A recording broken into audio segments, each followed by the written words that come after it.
Welkom by die Ligpunt Kerk podcast. As Ligpunt Gemeente is dit ons begeerte om God te verheerlik deur disippels te wees wat disippels maak en 'n kerk te wees wat kerke plant. Geniet hierdie week se preek.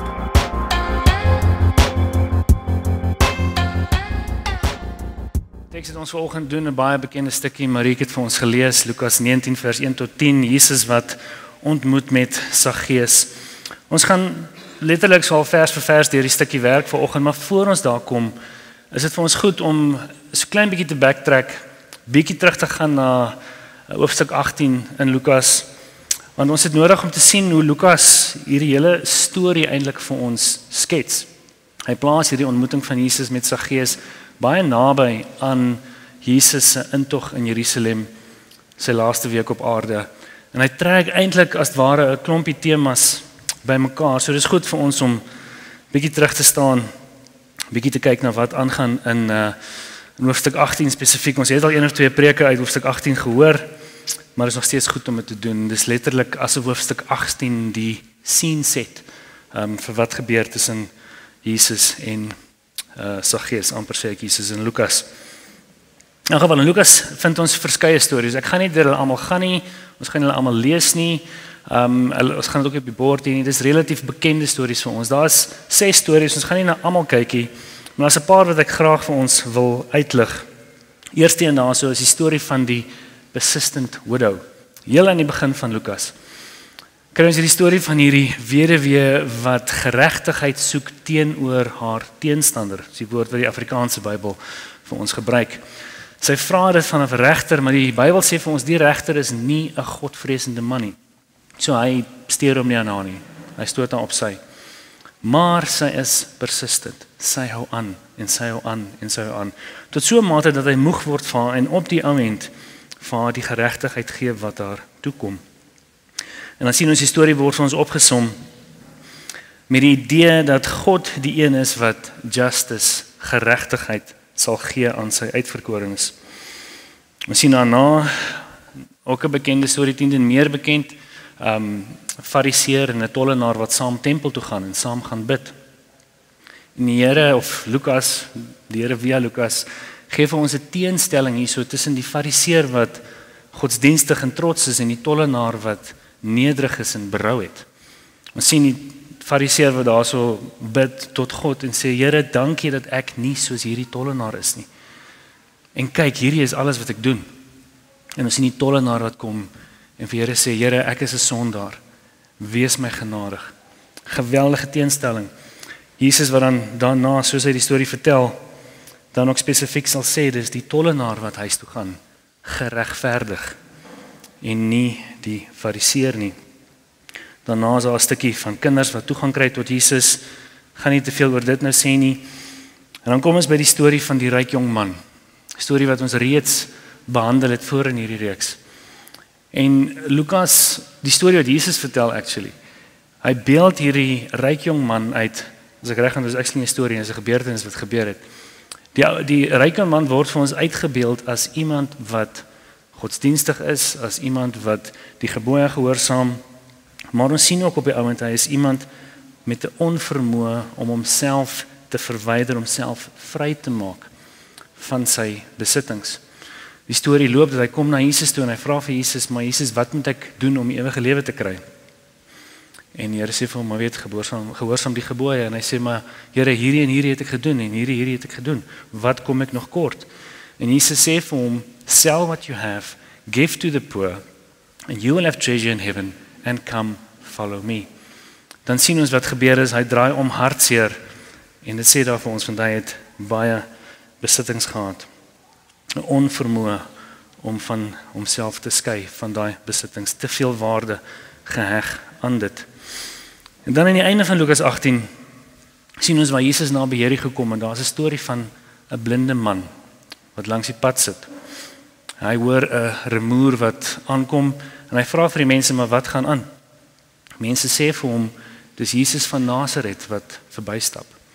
En hy begin onmiddellik uitroep, Jesus, son of David, have mercy on me. Die mense probeer hom stil maak, hy ignoreer hulle, hy hou aanskree. Totdat Jesus op die ou en die hele skare stop en sê, maar bring daai man na my toe. Hy vra vir die blinde man, wat wil jy hê moet ek vir jou doen? Die blinde man vra hom, Lord, let me recover my sight.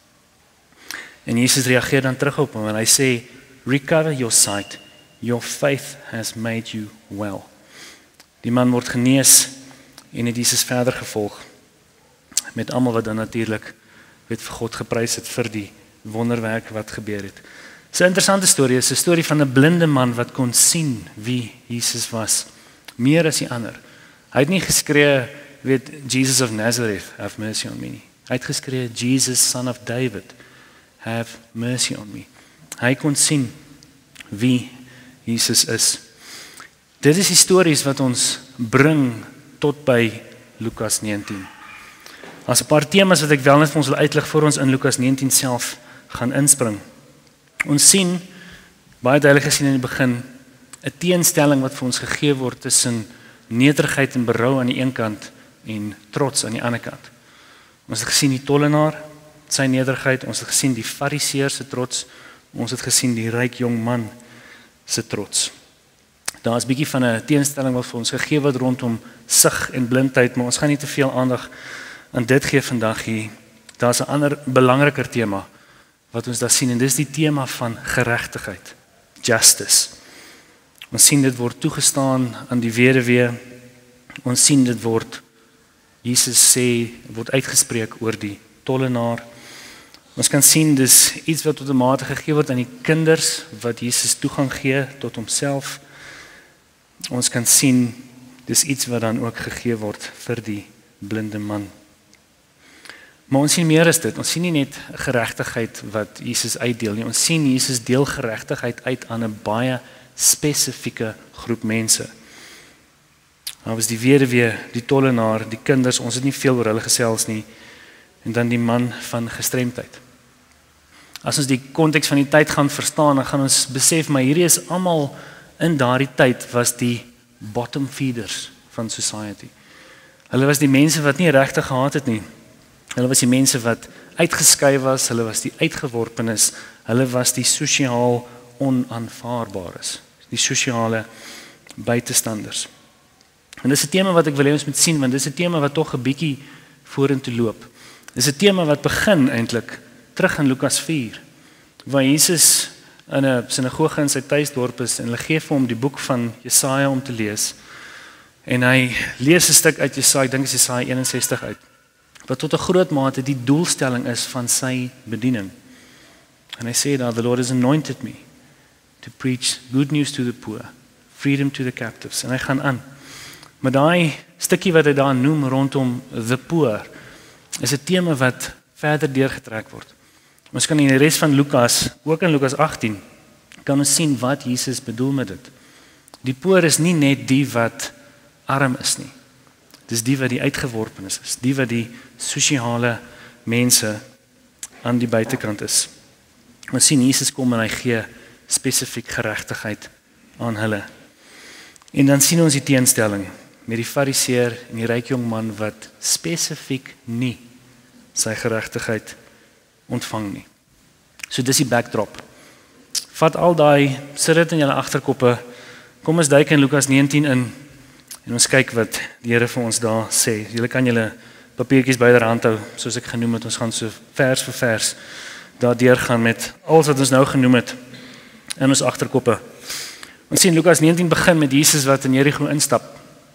Maar dit skuif onmiddellik na die man met die naam Saggeus. En daar's twee goed wat vir ons genoem word rondom die man met die naam Saggeus. Daar word vir ons gesê he is a chief tax collector en daar word vir ons gesê he is rich. Twee belangrike punte vir ons om te sien. As ons weer eens net so klein bietjie backtrack na Lukas 18 toe, twee kategorieë wat vir ons geskep is. Die van sondaars, die wat buite staan, wat op die eind geregverdig word. En dan is daar die prentjie van die wat nie doen nie. En daar is 'n ryk man. Interessant hoe Saggeus hierso beide kante toe gegooi word. Ons sal nou meer oor dit sê. He was a chief tax collector. Interessant hierso is dis die enigste plek in die Nuwe Testament waar hierdie tema of hierdie titel gebruik word. Niemand anders word genoem 'n chief tax collector nie. Saggeus is 'n chief tax collector. Met ander woorde, hy is nie sommer net enige tollenaar nie. Hy's 'n meneer. Hy was die tollenaar van die tollenaars. As jy wil, hy was die Tomoyane van daai tyd. 10 net so gehad. Ons sien in die Bybelse uitbeelding van tollenaars spesifiek wat hulle gedoen het en hoekom die Jode hulle gehaat het. En Jode het hulle gehaat om 2 redes. En as ek sê haat, dan bedoel ek haat. Hulle het tollenaars gehaat want hulle het geld ingesamel vir die onderdrukker. Israel was op baie stadium in beheer van Rome en die Romeine het hulle geonderdruk met onder andere geweldige belasting. So hierdie tollenaars was oor die algemeen gesien as verraaiers. Verraaiers teen hulle eie land. En dan die tweede rede wat ons goed ken, omdat hulle self verryk het. Hulle het nie net gevat wat Rome vir hulle gesê het hulle moet vat nie, hulle het boonbehalwe dit gevat en in hulle agtersakke gaan sit. Hulle self verryk. So hulle was gesien as diewe. En omdat hulle aan diewe is, dis nie net verraaiers teen die land Israel nie, maar dan ook mense wat God se wet nie nakom nie. Mense wat God nie waardig is nie. Mense wat nie waardig is om kinders van Abraham genoem te word nie. En ons sien, Saggeus was nie net 'n tollenaar nie. Hy was 'n chief tax collector. So ek dink nie ons kan die mate van haat wat die Jode teenoor hierdie spesifieke man gehad het regtig oorskat nie. Dit was wesenlik. En dan tweedens word vir ons gesê hy was ryk. Gegee sy posisie was hy 10 nie net ryk nie, hy was stinkryk. Hy het baie gehad, baie besittings en baie geld. En soos ek net nog genoem het, Lukas doen dan iets interessants met hierdie twee goed. Hy plaas vir Saggeus hierso in beide die twee kategorieë wat ons gesien het in Lukas 18. Hy is iemand wat uitgestoot is, maar hy is ook iemand wat ryk is. Hy is deel van die prentjie van the poor, maar hy is ook the rich. Gaan dan voort in die volgende vers in vers 3. En as die twee volgende goed wat oor Saggeus genoem word. Hy sê daar so, he was seeking to see who Jesus was.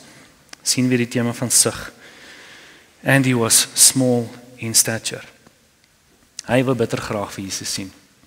Maar hy het 'n probleem gehad. Hy was kort. En tussen 'n skare, die veel wat kort is, sal weet tussen 'n skare kan 'n kort persoon nie goed sien nie. En nie net dit nie, die res van die mense het 10 en selfs as hy kort, hulle het neergekyk op hom. Hulle het hom absoluut gehaat. So hy sou nie eens deur die skare kon beer en vooruitkom om vir Jesus te sien nie. Hy kon dit nie doen nie. So hy het 'n wesenlike probleem vir 'n man wat graag vir Jesus wou sien. Ons sien ons in vers 4, hy maak 'n plan. Hy kan sien waar Jesus op pad is en hy kan sien daar's 'n boom. Daar's nog nie so baie mense nie, die skare is minder. Hy hardloop vooruit. Hy klim in die boom van waar hy dan vir Jesus kan sien. En dan sien ons in vers 5 dat Saggeus kry toe aansienlik meer as waarop hy gebaken het. Baie meer as waarvoor hy gehoop het. Ons sien Jesus kom stop onder die boom, kyk op na hom toe, roep hom op sy naam en sê vir hom, Zacchaeus, hurry and come down, for I must stay at your house today.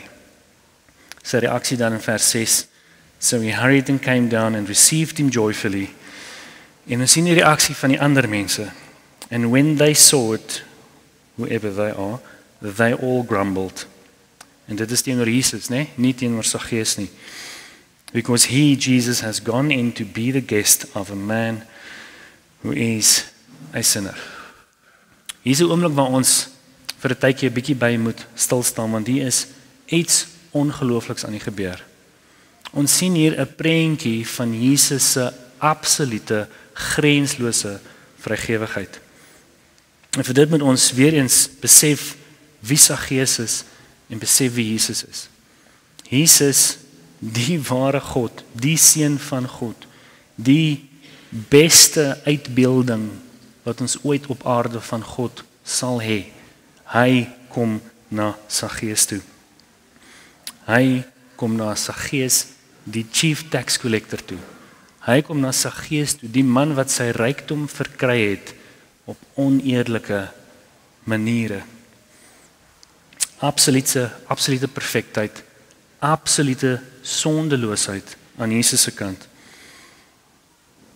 Kom na Saggeus toe, kom na 'n sondaar toe. Kom na iemand toe wat in daardie tydperk die versinne beelding was van 'n sondaar. En hy spandeer tyd met hom, hy spandeer nie net tyd by hom nie, hy gaan by hom tuis. So Jesus hierso tot 'n groot mate plaas sy reputasie op die spel. Want hy spandeer tyd, hy gaan tuis met 'n man wat 'n uitgeworpene is. En daardie tyd om by iemand tuis te gaan was 'n simbool van gasvryheid, soos maar by ons ook, maar dit was meer as dit. Dit was, as jy iemand genooi het om by jou tuis te gaan, dan was dit nie net 'n uitnodiging om te kuier nie, dit was 'n uitnodiging om deel te neem aan jou lewe. Om letterlik om hulle in jou lewe in te nooi. En om daai gasvryheid te ontvang was om dit te aanvaar, daai uitnodiging te aanvaar, in daai persoon se lewe in te klim en deel te neem aan dit. En ons sien hierso Jesus doen eintlik 'n amazing ding. Hy wag nie vir Saggeus om 'n uitnodiging te gee nie. Jesus is die een wat die uitnodiging gee. Hy kom en hy sê vir Saggeus, ek wil by jou tuis gaan. Ek wil deel hê aan jou lewe. Ek wil by jou wees. En let wel, hy sê dit nie vir hom voor sy bekering nie. Hy sê dit vir hom as 'n sondaar. So ons sien Jesus se grenslose vrygewigheid. En dan kan ons ook in dieselfde stukke Saggeus se reaksie sien. Ons gesien wat gebeur in vers 6. Saggeus reageer, so he hurried down and came and received him joyfully. As 'n klou vir ons daarin, net sy benadering. Ek gaan nie te hard in dit induik vandag nie. Dan weet ons Jesus is by Saggeus. Ons word geen idee gegee oor wat hulle bespreek of wat Jesus se woorde is nie. Maar ons kan sien dat Saggeus net soos die ander uitgeworpenes in Lukas en ook in Lukas 18 daar uitstap met 'n totaal getransformeerde lewe. Sy ontmoeting met Jesus het hom absoluut getransformeer. Hierdie man wat sy rykdom bymekaar gemaak het op oneerlike maniere, wat sy rykdom bymekaar gemaak het, die Engels praat van by defrauding others, die Afrikaans praat van wat ander afgepers het om dit te doen. Hy kom na die Here toe. En hy sê vir Jesus in vers 8, kyk Here, ek gee die helfte van my besittings vir die armes. En as ek iemand afgepers het, gee ek dit 4voudig terug. So hy was nie 'n goeie dief nie, hy was 'n goeie belegger. Om dit wat hy te kan steel 4voudig terug te gee. Maar die punt is sy hart. Onthou wie hy was. Onthou wie Saggeus was. Die ouens het nie geld vir hulle op sy gesit omdat hulle nie 'n probleem met geld gehad het nie. Hulle het 'n serious issue gehad met geld. Hulle het 'n serious issue gehad van die houvas en die sekuriteit wat dit vir hulle kan gee. En Jesus het gekom en hom totaal getransformeer. Hy gee dit weg. Hy gee dit vir die armes. Armes in die konteks 10-1 die wat nie finansiëel so baie gehad het nie, maar ons moenie Lukas se groter prentjie rondom die armes vergeet nie. Dit kan potensieel soveel meer beteken. En dan sê dit ook die aan wat hy geld teruggee aan die wat hy afgepers het. Dit is 'n teken van 'n veranderde hart. God se conviction op sy hart. Die sonde besef wat hy kry, hy probeer wel wat hy kan, probeer hy regmaak wat hy as 'n individu verkeerd gedoen het. Totale ommekeer. 'n Man wat ten volle tot bekering gekom het. En Jesus maak dit dan vir ons duidelik in vers 9. Hy sê, amazing woorde, today salvation has come to this house. En hy sê, since he, verwysende na Saggeus, he also is a son of Abraham. Die Jode sou na Saggeus gekyk het en gesê het, hy is nie waardig om 'n seun van Abraham genoem te word nie. Jesus kom en sê, hy is. Saggeus is ook 'n seun van Abraham. Weereens is dit vir ons 'n plek waar dit goed is om 'n bietjie stil te staan. En weereens wil ek hê, kom ons trap net gou so klein bietjie terug en kyk net weereens hoe die temas van Lukas 18 hier inkom. Ons sien 'n vinnige teenstelling weer, of die teenstelling wat ons gesien het rondom geestelike sig, geestelike blindheid. Saggeus wat Jesus wou sien, Jesus wat vir hom daai sig gee. Maar dan ook meer spesifiek, die berou en nederigheid versus trots teenstelling wat ons gesien het. Saggeus word vir ons hier geplaas en spesifiek sy reaksie word geplaas in kontras met die ryk jong man van Lukas 18. En dan sien ons natuurlik die tema van geregtigheid. Die geregtigheid wat Saggeus ontvang, maar dan meer as dit, die geregtigheid wat Saggeus uitleef na ander. Totaal die teenoorgestelde van sy verlede. So ons sien 'n mooi volle prentjie hierso. Ons sien 'n prentjie van 'n God, 'n vrygewige God wat kom met 'n sondaar engage. Sy geregtigheid aan hierdie sondaar gee. Die sondaar se hart verander en hoe dit uitvloei in daai sondaar se lewe in geregtigheid teenoor ander mense. So ek wil 'n bietjie inzoom hierso in die onderskeid tussen die ryk jong man en Saggeus vir ons 'n bietjie meer duidelikheid te gee oor wat hierdie vir ons beteken. Ons het net nou gesels oor die storie van die ryk jong man. Ek gaan dit maar herhaal. Hoe ons sien hy was godsdienstig, hy was gehoorsaam aan die wette van God. Hy het vir Jesus gevra, wat meer moet ek doen om gered te raak? En dan Jesus se woorde, ons het dit genoem, maar ons noem dit weer. Sell what you have, give to the poor, and you will have treasure in heaven. And come, follow me. Ons sien sy reaksie. Ons sien sy reaksie was een van hartseer. He turned away sad. Hy kon homself nie losmaak van sy besittings nie. Ons sien die teenpool van Saggeus, 'n tollenaar, 'n sondaar. Ons weet nie presies wat Jesus vir hom sê nie, maar ons sien sy reaksie. Sy reaksie van totale vryheid, totale oorgee. Hy gee die helfte van wat hy besit aan die armes. Hy gee viervoudig terug waar hy teen mense gesondig het. En dan sien ons Jesus se reaksie van beide. Die ryk jong man is sy reaksie, hoe moeilik is dit vir 'n ryk mens, 'n ryk man om in die koninkryk in te stap. En teenoor Saggeus sê hy, today salvation has come to this house. So Jesus doen iets hierso in beide gevalle. In beide gevalle meet hy die ryk jong man en Saggeus se geestelike gesondheid aan die hand van hulle bereidwilligheid to part with their money. Om ontslae te raak, om vry te wees van hulle goed. As ek dit anders kan stel en dit 'n bietjie meer persoonlik maak vir ons, hoe ons geld hanteer, het alles te doen met hoe ons onsself oriënteer teenoor Jesus. Maar ek wil dit op nog 'n manier sê, en hier gaan ek Tim Keller gebruik. En hom quote, hy sê, you have not really grasped the grace of God if it doesn't change your attitude toward money.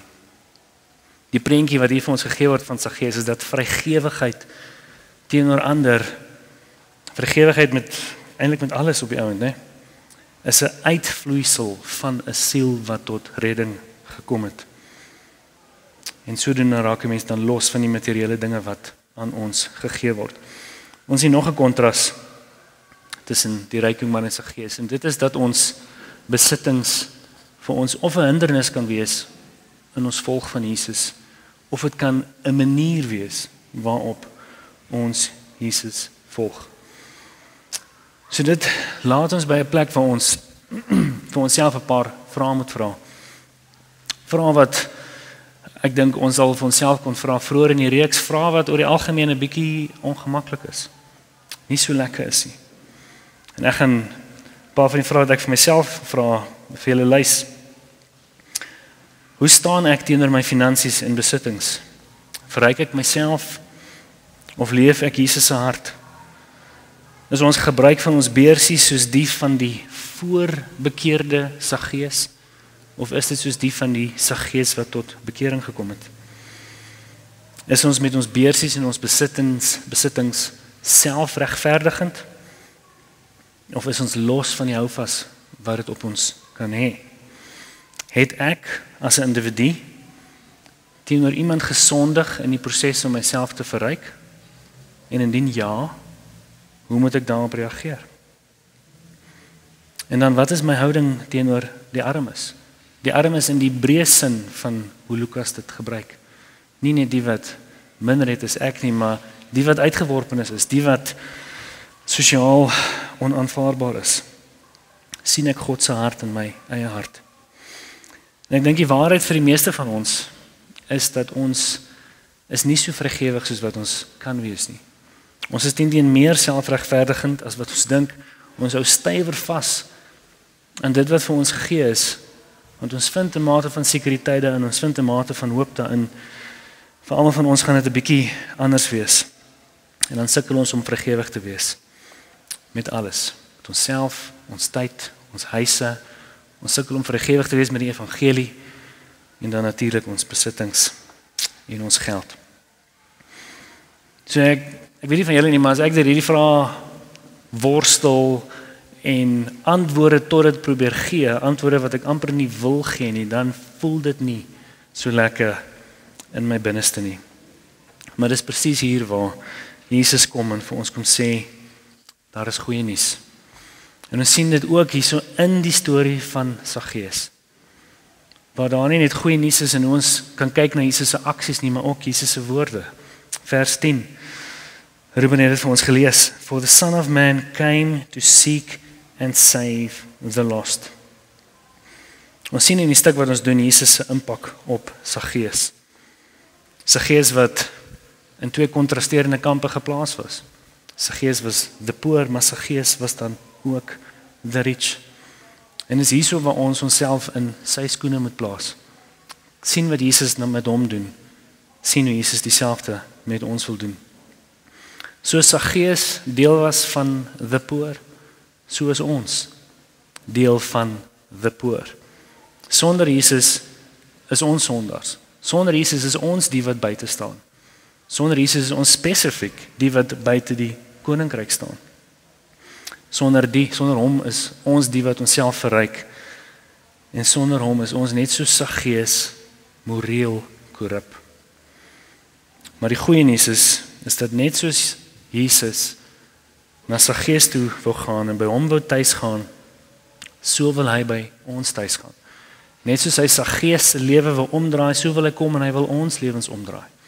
Hy wil ons harte draai en hy wil vir ons sy waardesisteem in ons harte ingrafeer, letterlik. So ek wil hê ons moet hierdie nie mis nie. Jesus kom nie na Saggeus toe en sê vir hom, "Ja Saggeus, ek wil graag by jou tuis gaan, maar genade, jou huis is deurmekaar nie." Hy sê vir Saggeus, "Ek wil by jou tuis gaan."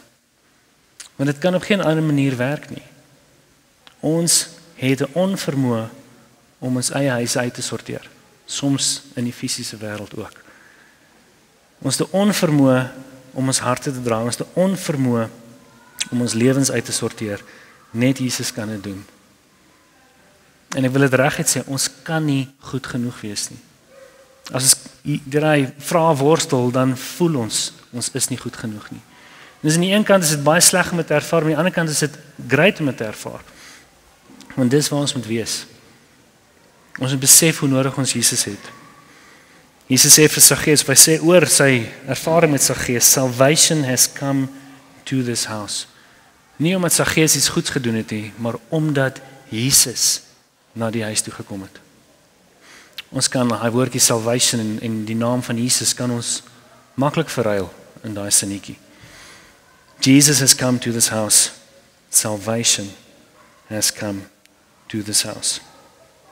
As ons 'n bietjie grawe in Lukas en ons sien bietjie wat was die goeie nuus vir die armes. Onthou ons is hierso deel van die armes. Dan sien ons 'n paar amazing goed wat Jesus vir hulle gee.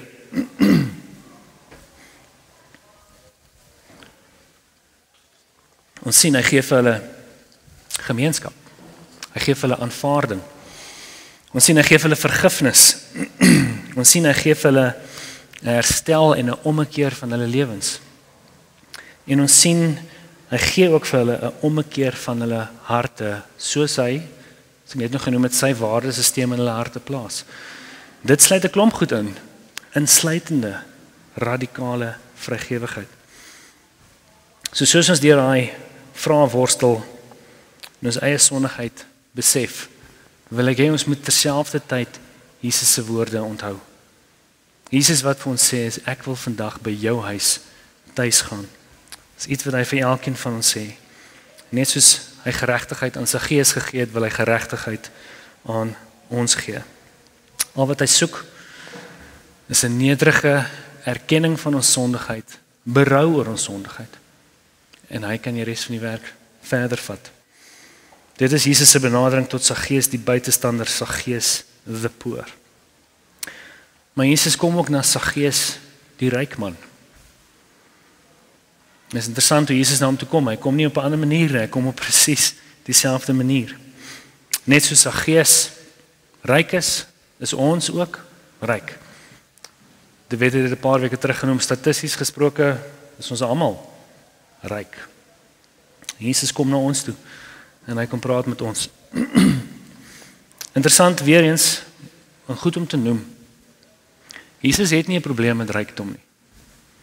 As ons regtig begin dink oor wie hy is, dan moet ons besef dat hy is die rykste wese wat bestaan. So hy het nie 'n probleem met rykdom nie. Ja, hy waarsku ons oor rykdom. Hy waarsku ons dat rykdom kan vir ons dit moeilik maak. Kan 'n hindernis wees om in die koninkryk in te stap. Maar ons sien dan ook vir Saggeus. Saggeus wat stinkryk was. En Jesus het hom net so gedraai. So die issue is nie rykdom nie. Dit wat Jesus agterna is ons harte. Hy wil sien dat die vrug van die werk wat hy in ons harte doen tot realiteit kom. Hy wil sien dat ons onsself kan losmaak van ons geld, kan losmaak van ons besittings en hom kan volg. Dis wat hy soek. Dis die harte wat hy soek. Soos hy kom na Saggeus, die ryk man, en 'n sondebesef in sy hart wakker maak rondom sy eie denke van sy besittings en sy geld. So wil hy kom en dit met ons ook doen. En net soos met us being the poor, so ook met ons as being the rich. Al wat Jesus soek is 'n nederige afhanklikheid van hom. 'n Nederige erkenning van ons sondigheid en berou oor ons sondigheid, en hy kan die res van die werk in ons harte doen. En dit sal dan insluit werk wat hy deur ons doen om 'n impak te hê op die lewens om ons. So die feit dat ons almal vanoggend hier so sit, is alreeds so Saggeus in die boom gesit het. Ons is hier want ons wil sien wie Jesus is. Maar terselfdertyd hoor die woorde van Jesus, wat hy vanoggend vir elke liewe een van ons vra. Vir elke liewe een van ons sê. Hy sê, ek wil vandag by jou huis tuis gaan. Amazing woorde. Heel wat van ons wat hier sit is reeds in Christus. So as ons daai woorde hoor, dan moet ons dit hoor in die sin van Jesus wat vir ons sê, maak nog kamer in jou huis oop. Ek wil nog meer van jou lewe hê. Ek wil nog meer deelneem aan jou lewe. Ek wil nog meer jou rig, jou vorm, jou stuur. Ek wil nog meer deur jou werk. Maar daar is moontlik ook van ons vanoggend hierso wat vir die eerste keer Jesus moet toelaat om by ons tuis te gaan. Ek wil vir beide daardie groepe vanoggend aanmoedig. Moenie hierdie oomblik net laat verbyglip nie. As jy vanoggend in jou hart voel dat die Here klop haar aan 'n deur, maak oop. Maak oop. Doen werk met die Here. Jesus die verlosser roep jou. Jesus roep jou om deel te neem aan sy koninkryk. Dis die groot voordeel wat ons by hom kry. Ons kry altyd by hom soveel meer as wat ons opgee. Hy roep jou om die boodskap van liefde en genade vir jou te aanvaar. Daai boodskap wat uitspeel in die klimaks van sy lewe opoffer vir jou aan die kruis. Hy roep jou om deel te neem van dit. Ja, hy roep jou om te sterf tot jouself. Ja, hy roep jou om jouself los te maak en vry te maak van jou besittings. En ja, dit is nie maklik nie. Maar ja, dit is goeie nuus. Goeie nuus vir jou, goeie nuus vir almal van ons. Soos ek sê, ons kry soveel meer terug. Ek wil 'n paar woorde van John Piper gebruik, soos ek afsluit. Hy het altyd 'n manier om dinge baie poëties te stel. Ek het nie heeltemal daai manier nie, dis hoe ek sy woorde gebruik, maar hy sê vir ons om vry te kom van die slawerny wat aardse goed oor ons het ons nodig om gevul te word met die rykdom van Christus se glorie. En dit kan net op een manier gebeur. Dit kan net gebeur wanneer Jesus by ons tuis gaan. Dis wat ons sien in Saggeus. Ons is almal Saggeus. Ons is almal mense wat nodig het om God se geregtigheid te ontvang. Ons is almal mense wat nodig het dat God ons help om sy geregtigheid in hierdie lewe uit te leef.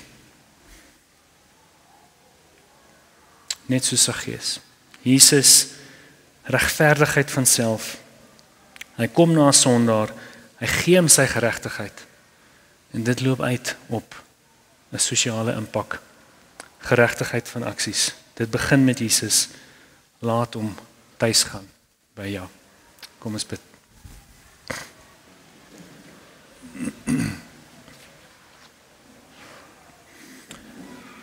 Here, ons sê dankie vir oggend, Here, dat U is 'n goeie God. Here, ons wil ons sonde erken, Here, ons beperking erken, ons wil, Here, kom erken dat ons vasgevang is in soveel goed. Maar ons wil bo dit, wil ons dankie sê vir U stem vanoggend wat ons roep. Ons roep tot aan die een kant fellowship, maar Here, wat ons roep tot 'n totale oopmaak, 'n totale deelneem aan U lewe soos U deelneem aan ons lewe. En soos U inkom en ons lewens kom omdraai, verander, ons harte vernuwe, ons aksies rig. So Here, kom help ons met dit. Help ons, Here, om soos U vir ons sê dat U wil by ons tuis gaan om te reageer soos Saggeus, te reageer met vreugde, te reageer met nederigheid, te reageer met berou. Kom en verander ons. Help ons om vergewig te wees, Here, met U in die wêreld. Help ons om vergewig te wees met dit wat U vir ons gee. Ons het U nodig en dankie dat ons weet dat U ons rig en ons lei en ons nie net los nie. Ons loof U in Jesus naam. Amen. Vir meer inligting oor Ligpunt Kerk, besoek gerus ons webwerf op www.ligpunt.com of kontak ons gerus by info@ligpunt.com.